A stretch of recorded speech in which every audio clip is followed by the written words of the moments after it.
法蒂尔十分关注中国两会。2023年，中国取得振奋人心的成绩，他对此表示高度赞赏。法蒂尔认为，中国设定的2024年发展目标体现了中国坚定不移推动高质量发展的信心和决心。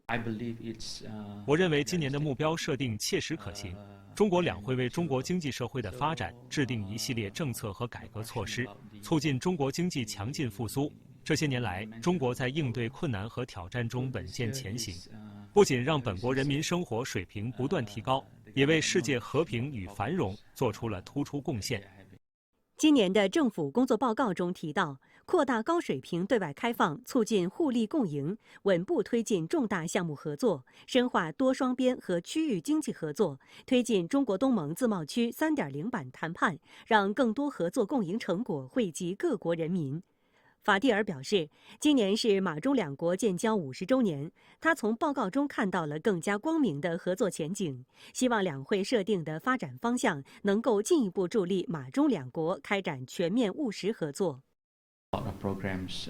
马来西亚一贯高度重视对华关系，贸易和投资合作始终处于马中关系的前沿。中国连续14年保持马来西亚最大贸易伙伴地位。今年的中国政府工作报告让我相信，两国关系必将开启新的历史篇章。